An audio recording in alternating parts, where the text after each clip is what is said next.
संपूर्ण जगातून आलेले सर्व भंतेजी, त्यांना प्रथम मी विनम्र अभिवादन करतो, नमन करतो।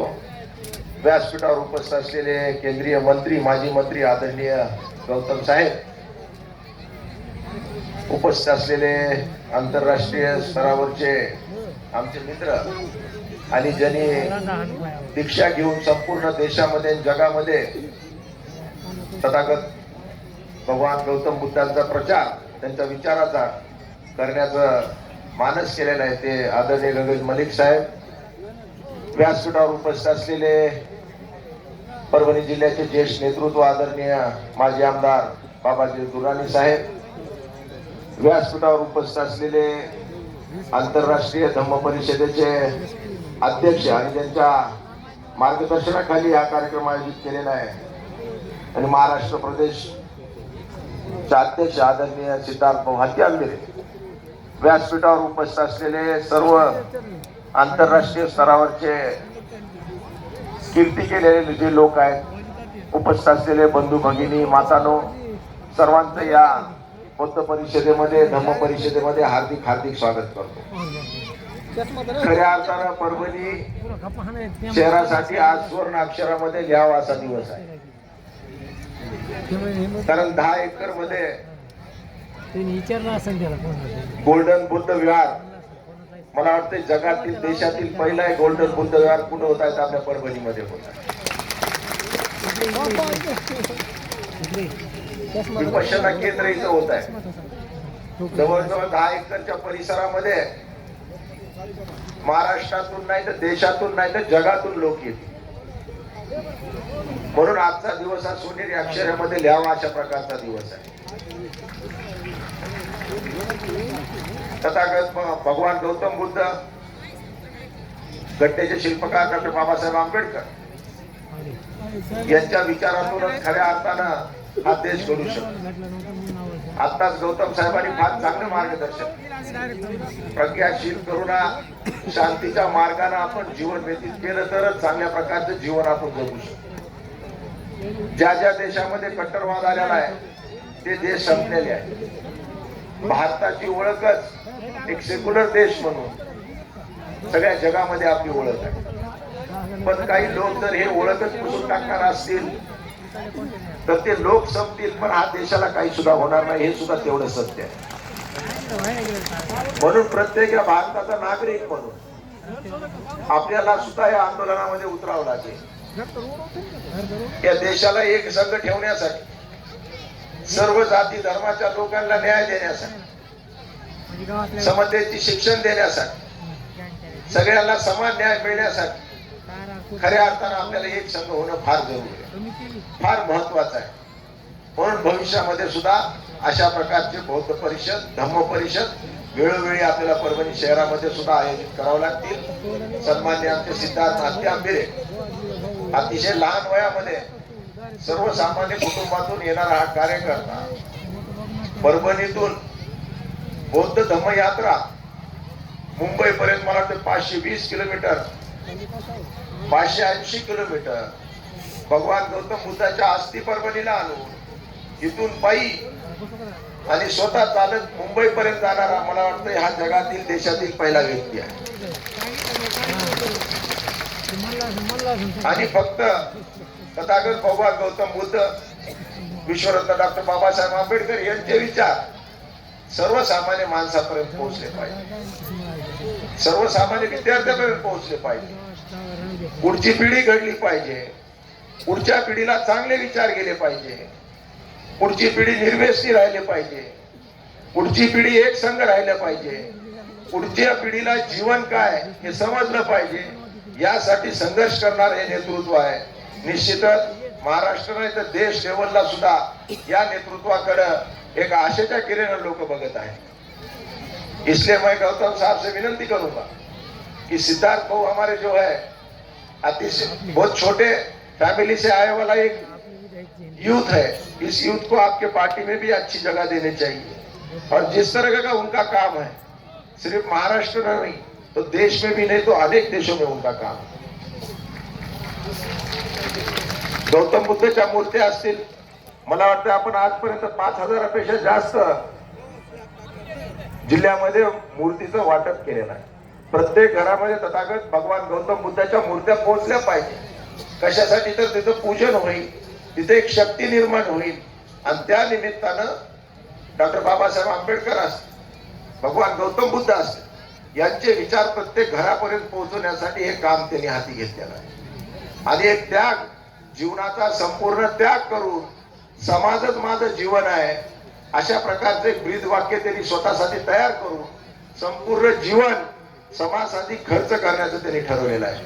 म्हणून त्यांना सुद्धा खूप खूप अशा शुभेच्छा देतो आणि भविष्यामध्ये सुद्धा आपल्या हातून अशाच प्रकारची समाजाची सेवा हो, कारण आपल्यावर एक विश्वास सर्व समाजाचा निर्माण झालेला आहे की हा युवक, हा यूथ हा आपल्यासाठी काहीतरी करू शकतो. म्हणून तुमच्याकडे आशेच्या नजरेने सगळा समाज बघतोय. म्हणून आपण सुद्धा अशाच प्रकारचं कार्य पुढे घेऊन जावं. आज गोल्डन बौद्ध विहार महाराष्ट्रात नाही देशात पहिल्यांदा आपण स्थापन करताय. 10 एकर मध्ये विपश्यना केंद्र होत आहे, ज्याचा लाभ फक्त परभणी जिल्ह्यातील नाही महाराष्ट्रातील नाही देशाच्या लोकांना घडणार आहे. म्हणून परभणीचं नाव तुम्ही देशाच्या नकाशावर आणण्याबद्दल परत एकदा आपलं अभिनंदन करतो. आणि निश्चितच आपल्या मागे सगळेजण आम्ही समाज आपल्या मागे आहोत एवढंच या निमित्तानं सांगतो आणि इथंच थांबतो. जय हिंद, जय महाराष्ट्र, जय भीम. अभी ये समय है कि हमारे महाधीरों जो थाईलैंड से आए हैं, श्रीलंका से आए हैं, वियतनाम से आए हैं, वो ज्यादा बड़ी बात नहीं, छोटी सी धम्मा देशना देंगे, लेकिन जो वो बात कहने जा रहे हैं वो हमारे जीवन में बहुत बड़ा बदलाव ला सकती है.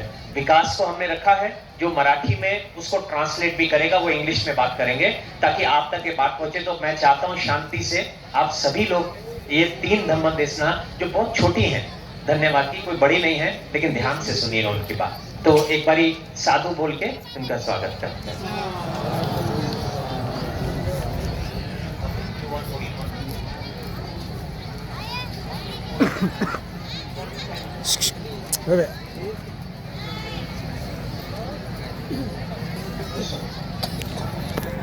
Arahato Samma Sambuddhassa.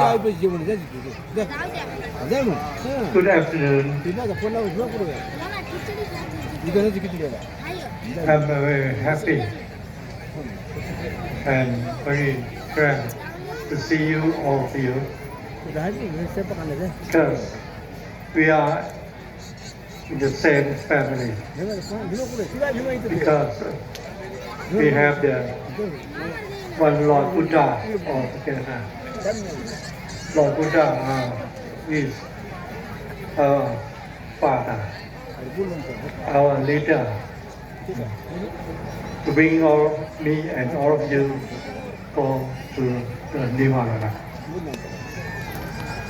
Today,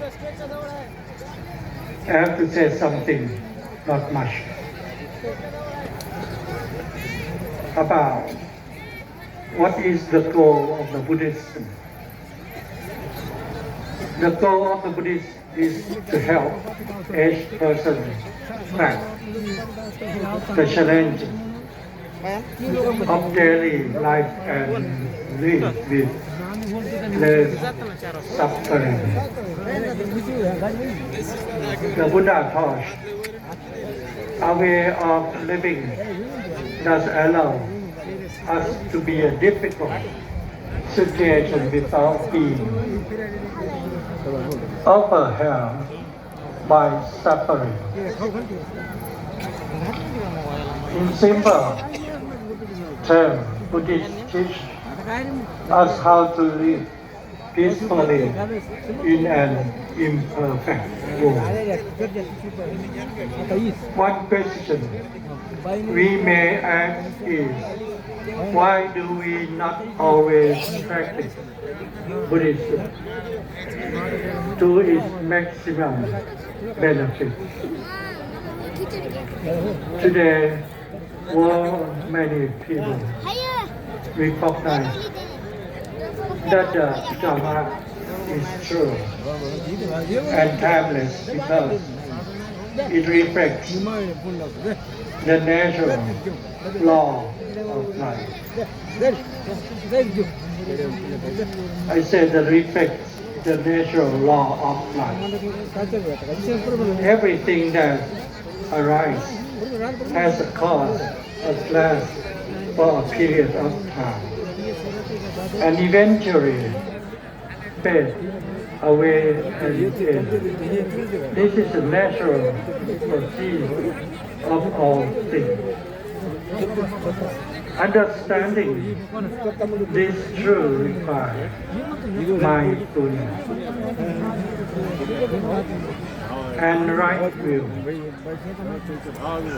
Right view means seeing the life as it truly is. I said it again.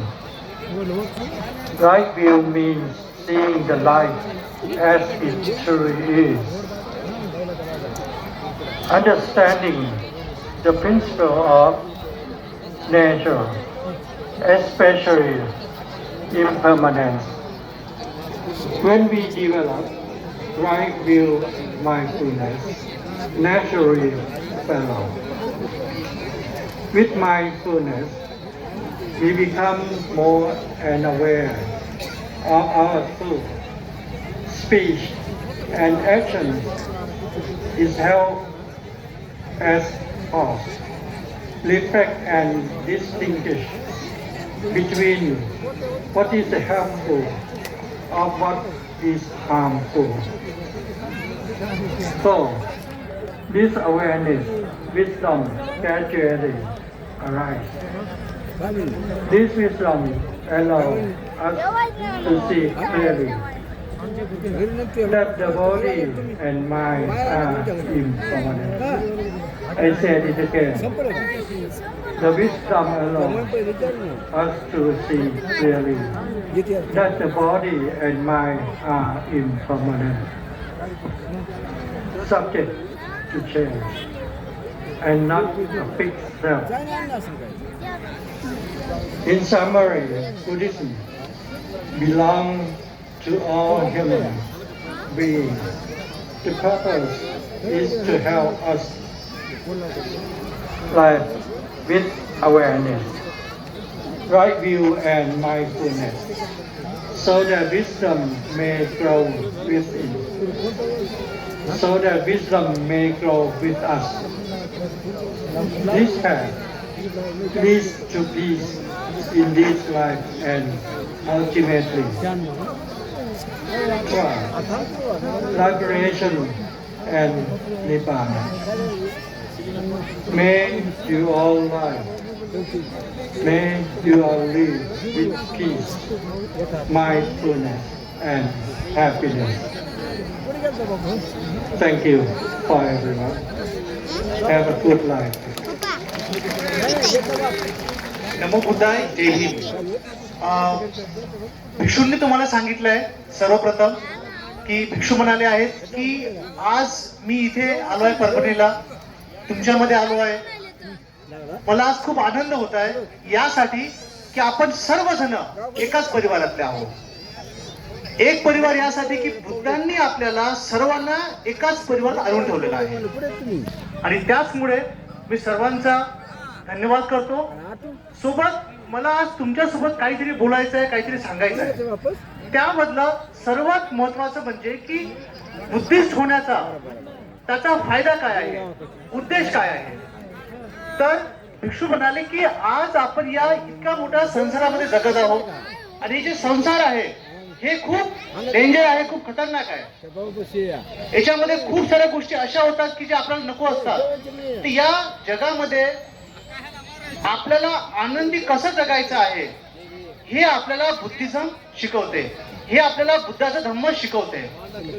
दुसरी गोष्ट की बुद्धांनी शिकवलेला जो धम्म आहे तो आपण कसा प्रकारे अंगीकरण करू शकतो.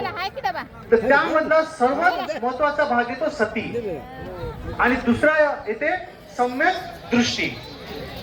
जोपर्यंत आपल्यामध्ये सती नाही येईल आणि सम्यक दृष्टी नाही येईल तोपर्यंत आपल्या जीवनामध्ये अंधकार राहील.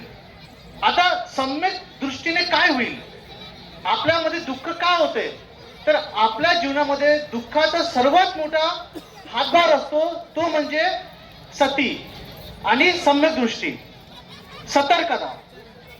आज आपल्याला एवढं माहीत असायला पाहिजे की काय बरोबर आहे, काय चुकीचं आहे, काय केल्याने काय बरोबर होईल किंवा काय केल्याने काय चुकीचं होणार आपल्यासाठी. तर जोपर्यंत आपल्याला काय चुकीचं आहे काय बरोबर आहे हे कळणार नाही तोपर्यंत आपलं जीवन दुःखात जाईल. म्हणून मोठे भिक्षूने सांगितलंय छोट्या शब्दामध्ये की आपल्याला सर्वांना एकच उद्देश आहे जीवनाचा. तो उद्देश म्हणजे आपल्या सर्वांना या जगामध्ये आनंदित जगायचं आहे आणि आनंदित जगण्यासाठी आपल्याला सतर्क होणं गरजेचं आहे. सतर्क म्हणजे प्रत्येक गोष्टीची जाणीव आपल्याला असायला पाहिजे. आणि जेव्हा आपल्याला प्रत्येक गोष्टीची जाणीव होईल काय चुकीचं आहे काय बरोबर आहे तेव्हा आपलं जीवन सुखमय होईल. ते एवढं सांगून भिक्षूंनी आपल्या सर्वांना आशीर्वाद दिला आहे. नमो बुद्धाय, जय Bhim. Have a good life, all of you.